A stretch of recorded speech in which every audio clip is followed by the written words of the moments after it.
வணக்கம் மக்களே. நம்மளாம் எதிர்பார்த்த மாதிரி கனி அவர்களுக்கான ஃபேமிலி இப்ப அந்த வீட்டுக்கு என்ட்ரி கொடுத்திருக்காங்க. கனி ஃபேமிலியை பொறுத்தவரை மொத்தம் 2 பார்ட்டா என்ட்ரி கொடுத்தாங்க.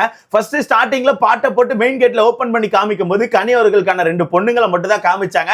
அப்ப நான் கூட நினைச்சேன் ரைட்டு 2 பொண்ணுங்க மட்டும் தான் வீட்டுக்குள்ள வந்திருக்காங்க போலன்னு சொல்லிட்டு, அதுக்கப்புறம் பார்த்தா கனியோட தங்கச்சியை ஸ்டோர் ரூம் வழியா உள்ள அனுப்புனாங்க. பார்க்கவே நல்லா இருந்துச்சு.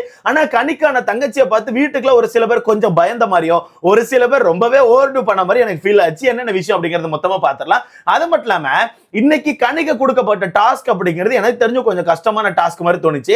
ஏன்னா இதுக்கு முன்னாடி எல்லாருக்கும் பந்தை இப்படி அடுக்கு, பந்தை இப்படி மாத்தி போட அப்படின்னு மாதிரி கொடுத்திருந்தாங்க. ஆனா கனிக்கு மட்டும் கொஞ்சம் டிஃபரெண்டா ஒரு டாஸ்க்கை கொடுத்து வச்சிருந்தாங்க. அந்த டாஸ்க்கை பார்க்கும்போது கனியை வேணுக்குனே கதற விடுறீங்கடா அப்படின்ற மாதிரி தான் எனக்கு தோணுச்சு. அந்த மாதிரி விஷயத்த பண்ணி வச்சிருக்காங்க. பட் பரவாயில்ல, கனி அந்த இடத்துல எப்படியோ உடஞ்சி கிடஞ்சு அந்த டாஸ்க்கை பண்ணி முடிச்சு வெளியே வந்து அவங்களுக்கான பொண்ணுங்களை பார்த்துட்டாங்க. கனிக்கான ஃபேமிலியை பார்க்கும்போது கொஞ்சம் அழகா இருக்கு ப்ரோ. அது முக்கியமா கனிக்கான அந்த எக்ஸ்பிரஷன் இருக்கு தெரியுமா, அவங்க பொண்ணுங்களை முத்தம் கொடுத்துட்டே இருக்காங்க, பேசிட்டே இருக்காங்க. ஸ்கூல் என்னாச்சு, சரியா படிச்சு, எக்ஸாம் என்னாச்சுன்னு சொல்லிட்டு அந்த விஷயத்தெல்லாம் கேட்டுக்கிட்டே இருக்காங்க. பார்க்க நல்லா இருக்கு. அடுத்தது அவங்க தங்கச்சி இப்போ ஒரு சில அட்வைஸை கொடுத்துட்டு இருக்காங்க. அந்த அட்வைஸை பொறுத்தவரை எனக்கு தெரிஞ்சு கரெக்டான அட்வைஸ் தான். அந்த அட்வைஸை கரெக்டா எடுத்துக்கிட்டு இந்த கேமை கொஞ்சம் மாத்தினாங்கன்னா மேபி எனக்கு தெரிஞ்சு இன்னும் ஒரு வாரங்கள் எக்ஸ்ட்ரா கனி உள்ள இருக்க வாய்ப்பு இருக்கு. இல்லன்னா அடுத்த வாரமே இந்த வீட்டை விட்டு வெளியே போக வாய்ப்பு இருக்கு. சரி, ஓகே, கனி அவர்களுக்கான ஃபேமிலி என்ட்ரி. கனிக்கு என்ன டாஸ்க் கொடுத்திருந்தாங்க, இப்ப கனிக்கான தங்கச்சி வீட்டுக்குள்ள என்ன மாதிரி அட்வைஸை கொடுத்துட்டு இருக்காங்க, வீட்டுக்குள்ள யாரெல்லாம் கனியோட தங்கச்சி கிட்ட ஓவர் டூ பண்ணாங்க, எல்லா விஷயத்தை மொத்தமா பாத்திரலாமா? சோ வீடியோக்குள்ள போறதுக்கு முன்னாடி மறக்காம இந்த வீடியோ லைக் பண்ணி சேனலை சப்ஸ்கிரைப் பண்ணிக்கோங்க. நீங்க போடுற ஒவ்வொரு லைக் தான் நமக்கான வீடியோ 10 பேரை சஜஸ்ட் பண்ணும். முடிஞ்ச அளவுக்கு லைக் போட்டு சேனலை சப்ஸ்கிரைப் பண்ணிக்கோங்க. ஃபர்ஸ்ட் காலங்கத்துல எல்லாரும் ஜாலியா தான் சுத்திட்டு இருந்தாங்க. சடனா பார்த்தா பிக் பாஸ் என்ன பண்ணாரு, சுபிக்ஸா ஃப்ரீஸ் பண்ணாரு. அப்ப நான் நினைச்சேன் ரைட்டு சுபிக்ஸாக்கான ஃபேமிலி வர போறாங்க போல, அப்டேட்ல ஏதோ இஷ்யூ போல. சரி ரைட்டு சுபிக்ஸாக்கான ஃபேமிலி வந்தாலும் ஓகே தான் சொல்லி வெயிட் பண்ணி பார்த்தேன். ஆனா பார்த்தா சுபிக்ஸாவை சும்மா ஃப்ரீஸ் பண்ணி வச்சிருந்தாங்க. சுபிக்ஸா வச்சு எல்லாரும் விளையாடிட்டு இருந்தாங்க. ஆனா எனக்கு என்னமோ இந்த டாஸ்க் ஒரு மாதிரி மண்ணு மாதிரி போன மாதிரி தான் தோணுது ப்ரோ. ஏன்னா இதுக்கு முன்னாடி சீசன்ல சும்மா ஃப்ரீஸ் பண்ணுவாங்க, ரிலீஸ் பண்ணுவாங்க, ஃப்ரீஸ் பண்ணுவாங்க, ரிலீஸ் பண்ணுவாங்க, லூப்ல போடுவாங்க, டக்குன்னு பாட்டு போடுவாங்க, டக்குன்னு ஒரு ஃபேமிலி உள்ள வரும். அது நல்லா இருந்துச்சு. பட் இந்த வாட்டி சும்மா ஃப்ரீஸ் பண்றாங்க. ஆனா இவனும் ஃபன் பண்ண மாட்டேங்காங்க. டக்குன்னு பாட்டை போடுறாங்க, எல்லாரும் வந்து நிற்காங்க. அதுக்கு ஒரு டாஸ்க்னு ஒன்று கொடுக்காங்க. அந்த டாஸ்க்கை கொடுத்தோடனே அந்த ஃபேமிலி டாஸ்க்குக்கான ஆர்வம் அப்படிங்கிறதே குறைஞ்ச மாதிரி எனக்கு ஃபீல் ஆகுது. நேற்று கூட கொஞ்சம் ஓகேவா இருந்துச்சு. இன்னைக்கு கனிக்கான ஃபேமிலி இது பார்க்கும்போது எனக்கு அந்த அளவுக்கு ஹைப் இல்லை. ஸோ அந்த வகையில் காலங்கத்தில் சுபிக்ஸா ஃப்ரீஸ் பண்றாங்க. யாருமே சுபிக்ஸா கிட்ட பெருசா விளையாடல. விக்கல் சிக்ரம், வினோத், சபரி இவங்க 3 பேர் மட்டும் சும்மா சுத்தி விளையாடிட்டு இருந்தாங்க. அதுக்கப்புறம் வினோத் அவர்களை பிக் பாஸ் வந்து லூப்ல போட்டு விட்டாப்ல. அதுவும் பார்க்க ஒன்றும் பெருசா ஃபன்னாலாம் இல்ல. அவரும் ஏதோ சும்மா தான் பண்ணிட்டு இருந்தாப்ல. அதுக்கப்புறம் வீட்டுக்குள்ள பாரு அவர்களை ஃப்ரீஸ் பண்ணாங்க. அங்க மட்டும் தான் சின்னதா ஒரு ஃபன் இருந்துச்சு. ஏன்னா பார்வை பிடிச்சி வச்சு நம்ம விக்ரம், வினோத் எல்லாம் மீச வரைஞ்சு விட்டாங்க. அது பார்க்க கொஞ்சம் நல்லா இருந்துச்சு. அதுல கொஞ்சம் ஃபன் வந்துச்சு. அதுக்கப்புறம் ரிலீஸ் பண்ண அடுத்த செகண்டே பாட்டை போட்டு விட்டாங்க. பாட்டை போட்டு விட்டாச்சு. கனி அழ ஆரம்பிச்சாச்சு. வாசல்ல வந்து நின்று டக்குன்னு கேட்ட திறக்கிறாங்க, டப்புன்னு மூடுறாங்க. பார்த்தா கனிக்கான ஃபேமிலி தான் உள்ள நிற்கிறாங்க. கனி வேகமா ஆக்டிவிட்டி ஏரியாக்கு நேரம் ஓடுறாங்க டாஸ்க் பண்றதுக்கு. அங்க கொடுக்கப்பட்ட டாஸ்க் என்னன்னா, ஒரு 3 பவுல்ல பிஸ்கெட் வச்சிருக்காங்க. ஓகேவா, 3 வகையான பிஸ்கெட்டை 3 பவுல்ல வச்சிருக்காங்க. 2 நார்மல் பிஸ்கெட் வச்சிருக்காங்க, ஒரு கிரீம் பிஸ்கெட் வச்சிருக்காங்க. இதுல பிக் பாஸ் என்ன சொல்லியிருந்தாருன்னா, ஒவ்வொரு பிஸ்கெட்டா எடுத்து நெத்தியில வச்சு அப்படியே உருட்டி வாய்க்கு கொண்டு வந்து வாயில வச்சு சாப்பிடணும். ஓகேவா, அப்படி 3 பவுல்ல உள்ள ஒவ்வொரு பிஸ்கெட் எடுத்து சாப்பிட்டா கனி அவர்கள் அவங்க குழந்தைகளை பார்க்கலாம். ஆனா கனியை பொறுத்தவரைக்கு கடுமையான பதட்டத்துல இருந்திருக்காங்க. பிஸ்கெட்டை வைக்கிறாங்க, கீழே விழுந்துருது. விழுந்துகிட்டே இருக்கு. எல்லா பிஸ்கெட்டும் ரோடு வழியா உருண்டு போய்கிட்டே இருக்கு. ஒரு பிஸ்கெட் உருப்படியா நிக்கல. ஒரு கட்டத்துக்கு அப்புறம் அப்படியே முடி எடுத்து ஒரு கெட்டு கட்டினாங்க. அதுக்கப்புறம் தான் ரைட்டு இவங்க டாஸ்க் பண்ண போறாங்க போல அப்படின்னு சொல்லிட்டு எனக்கே தோணுச்சு. அதுக்கப்புறம் தான் கொஞ்சம் பண்ணாங்க. அதுல 2 பிஸ்கெட் முடிச்சாச்சு. கடைசியில கிரீம் பிஸ்கெட் மட்டும் எந்திரிச்சு எங்கேயோ ஓடிக்கிட்டே இருக்கு. அது நிக்கவே மாட்டுக்கு. வீட்டுக்குள்ள 2 குழந்தைகளும் சிரிக்கிறாங்க, அழுறாங்க. மிக்ஸ்ட் ரியாக்ஷன் கொடுத்துட்டு இருந்தாங்க. பார்க்கவே கொஞ்சம் நல்லா இருந்துச்சு. ஒரு வழியா பிஸ்கெட்டை சாப்பிட்டு முடிச்சிட்டாங்க ப்ரோ. ஒரு வழியா சாப்பிட்டு முடிச்சுட்டு வெளியே வந்து அவங்க குழந்தைகளை கட்டி பிடிச்சி ஜாலியா பேசிக்கிட்டு, ஆக்சுவலா இவங்க ரொம்ப ஒரு ஃப்ரெண்ட்லி மதரா இருந்திருக்காங்கன்னு நினைக்கிறேன். ரொம்ப ஜாலியா பேசுறது, காலை வச்சு மிதிக்கிறது, இந்த மாதிரி விஷயங்கள் பண்றாங்க. எவ்வளவு பேர் பாத்தீங்கன்னு தெரியல. ஒரு மாதிரி அவங்க பொண்ணு கிட்ட ஏதோ கேட்டுட்டு அவங்க பொண்ணு வந்து ஏதோ கிண்டல் பண்றாங்க. உடனே காலை வச்சு ஒரு திட்டம் அடிச்சிட வேண்டி அப்படின்னு சொல்லிட்டு நல்லா இருந்துச்சு. அந்த பாண்ட் பார்க்க நல்லா இருக்கு. ஏன்னா எல்லாருக்கான அம்மா வந்து இந்த மாதிரி ஃப்ரெண்ட்லியா இருப்பாங்கன்னு கேட்டீங்கன்னா வாய்ப்பு கிடையாது. கண்டிப்பா ஃப்ரெண்ட்லியா இருப்பாங்க. ஆனா இந்த அளவுக்கு சும்மா அடிக்கிறது, வாங்குறது, அந்த ஒரு ஜோன் வந்து டக்குன்னு வராது. ஒரு மாதிரி பேசுறதுல வேணா ஃப்ரெண்ட்லி இருக்கும். பட் கனி வந்து ஒரு எக்ஸ்ட்ரீம் போய் டிம்முன்னு காலை வச்சு மிதிச்சிட்டு இருக்காங்க. பார்க்க நல்லா இருந்துச்சு. உண்மையாவே பார்க்க நல்லா இருந்துச்சு. 2 குழந்தைங்களும் ஜாலியா பேசிட்டு இருந்தாங்க. எப்பவும் போல சபரி தான் ஸ்கோர் பண்ணிட்டு இருக்காப்ல. 2 குழந்தைகளை பிடிச்சி வச்சு நல்லா ஃபன் பண்ணிட்டு இருக்காப்ல. அப்ப உள்ள வந்து நம்ம கனி வந்து கட்டி பிடிச்சி முத்த மலையா பொழிஞ்சுக்கிட்டே இருக்காங்க. அப்ப அந்த 2 குழந்தைகள்கிட்ட கேட்காங்க, நீங்க மட்டும் தான் வந்தீங்களா, வேற யாரும் வரலையான்னு சொல்லி கேட்கும் போது, ஆமா நாங்க மட்டும் தான் வந்தோம், வேற யாரும் வரலன்னு சொல்லிட்டு டக்குன்னு சொல்லிட்டாங்க.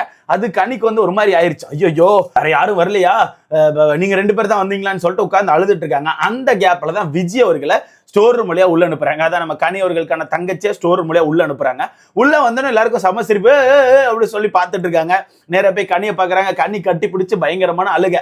ஏன்னா இவங்க 2 பேருக்கான பாண்டு வந்து சமஸ்டாங்க அழகா இருக்கும். ஓகேவா? அப்ப கெட்டி பிடிச்சு பயங்கரமா உட்காந்து நம்ம கனி அழுதுட்டு இருக்காங்க. அதுக்கப்புறம் என்னால ஒரு சீன் கவனிக்க முடிஞ்சுச்சு. பாரு ஓடி வந்து விஜயை பார்த்துட்டு, விஜய் ஏதாவது ஒண்ணு பண்ணியிருந்தா வெளியே போய் நம்ம பேசிக்கலாம் சரியா அப்படின்னு சொல்லிட்டு ஒரு மாதிரி கையை கொடுத்துட்டு ஒரு மாதிரி கும்பிடு போடுறாங்க நம்ம அக்கா. தெரியும்ல விஜயை பத்தி, ஏன்னா ஆல்ரெடி ஒரு ஷோல வாங்கியிருக்காங்கல்ல, நல்லா வாங்கி கட்டியிருக்காங்கல்ல. ஏன்னா நான் முன்னாடி ஒரு தடவை சொல்லியிருப்பேன், ஞாபகம் இருக்குன்னு நினைக்கிறேன்.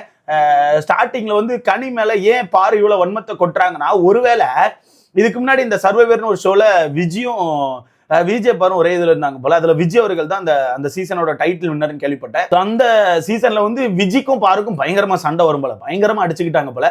சோ அதை வச்சு மேபி நம்ம பாரு வந்து வன்மத்தை கக்குறாங்க போல நினைச்சேன். மேபி இருக்கலாம், அப்படிப்பட்ட ஆள் தான் நம்ம அக்கா, ஒன்னும் சொல்றதுக்கு இல்ல. அந்த வகையில விஜயை பார்த்தோன்னே கும்பிடு போட்டாங்க நம்ம அக்கா. விஜய் எதனால நம்ம வெளியே போய் பேசிக்கலாம், விஜய் ஏதாவது ஒன்று பண்ணி தான் விட்டுரு விஜய்ன்னு சொல்லிட்டு ஒரு மாதிரி பேசுறாங்க. பார்க்கவே சிரிப்பா இருந்து. அப்புறம் பாட்டுக்கு தள்ளி போயிட்டாங்க. அப்புறம் எதுவும் பேசல, ஏன்னா மன்னர் பரம்பரை இல்ல, அதனால அவங்க பாட்டு தள்ளி போயிருவாங்க. அவங்க ஃபேமிலியை மட்டும் தான் ஃபேமிலியா மதிப்பாங்க. நேத்துமே சாண்ட்ராக்கான ஃபேமிலி என்ட்ரி கொடுத்தோன்னே இவங்க பெருசாலாம் ஓடி போல. நீங்க நல்லா கவனிச்சுன்னா தெரியும், சாண்ட்ராக்கான ஃபேமிலி என்ட்ரி கொடுத்தோன்னே சும்மா தான் நின்று இருந்தாங்க. அந்த 2 குழந்தைகள் உள்ள நடந்து போகும்போது கூட சும்மா தான் இருந்தாங்க.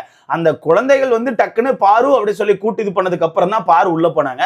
அதனால எனக்கு தெரிஞ்சு அக்கா வந்து வேற ஃபேமிலியோட கனெக்ட் ஆக மாட்டாங்கன்னு தான் தோணுது. அந்த வகையில இங்க நம்மால் சரியான ஒரு காமெடி பண்ணிட்டு இருக்காப்ல. யாரு? காமமாமா சரியான ஒரு காமெடி பண்ணாப்ல.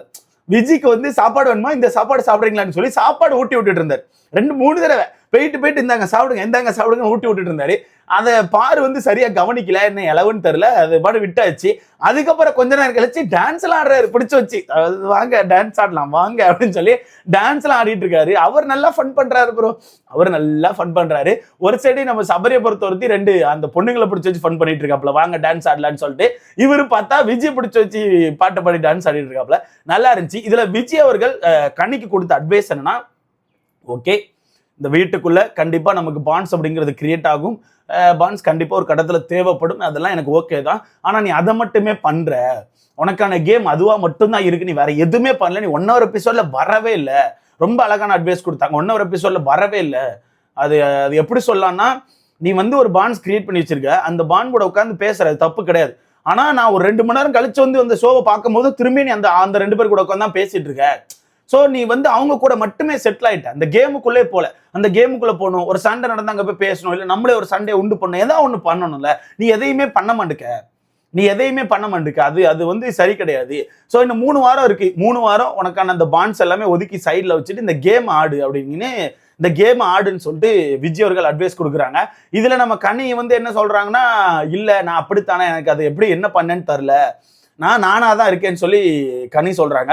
அதுக்கு விஜய் ஒரே வார்த்தையில முடிச்சிட்டாங்க, நீயா தான் இருக்கேன்னு சொல்லிட்டே இருந்தா அப்ப அந்த டைட்டிலுக்கு ஆசைப்படாத, அது உனக்கு கிடைக்காது, அது வாய்ப்பே கிடையாதுன்னு சொல்லி ஓப்பனா சொல்லிட்டாங்க.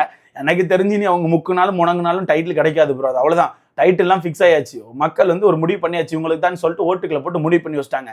இதுக்கப்புறம் அந்த விஷயத்த மாற்ற முடியாது. ஸோ அதனால எனக்கு தெரிஞ்சு இன்னும் 1 வாரம் எக்ஸ்ட்ரா இருக்கிறதுக்கான அட்வைஸா இதை கனி எடுத்துக்கலாம். கொஞ்சம் அவங்களுக்கான கேமை ஃபோக்கஸ் பண்ணி கொஞ்சம் இறங்கி சண்டை செஞ்சாங்கன்னா பார்க்க நல்லா இருக்கும். அந்த வகையில் நல்ல ஒரு அட்வைஸ் கொடுத்துருந்தாங்க. அண்ட் கனி அண்ட் விஜய் இவங்களுக்கான அந்த பாண்ட் சூப்பரா இருக்கு. அவங்க 2 பேரும் அக்கா தங்கச்சி தான், இல்ல நான் சொல்ல மாட்டேன். எல்லா அக்கா தங்கச்சி இந்த மாதிரி ஒன்னா இருப்பாங்கன்னு சொல்ல முடியாது, சண்டைகள் பயங்கரமா இருக்கும் கண்டிப்பா. ஆனா இவங்களுக்கான பாண்ட் செம்மையா இருக்கு. விஜய் வந்து கனி அக்கான்னு கூப்பிடுறது, இவங்க கேட்டோடனே அவங்க அட்வைஸ் கொடுக்கறது, அந்த மாதிரி விஷயங்கள் பார்க்கவே உண்மையா ஒரு மாதிரி கியூட்டா இருக்கு. ஸோ இதை பத்தி உங்களுக்கு எனக்கு கருத்தை மறக்காம கமெண்ட்ல போடுங்க. கொஞ்சம் மந்தம் ஃபீல் தான் இருக்கு ப்ரோ. மேபி லாஸ்ட் சீசன் மாதிரியே வச்சிருந்துக்கலாம். ஏன்னா லாஸ்ட் சீசன்ல கூட உள்ள வந்த ஃபேமிலி வந்து மனக்குமுறல பேசுறதுக்கு ஒரு சின்ன கேப் கொடுத்தாங்க, பார்க்க நல்லா இருந்துச்சு. ஆனா இந்த சீசன்ல அந்த மாதிரி இல்லை. ஸோ இதை பத்தி உங்களுக்கு எனக்கு கருத்தை மறக்காம கமெண்ட்ல போடுங்க. இடத்துல பார்க்கலாம்.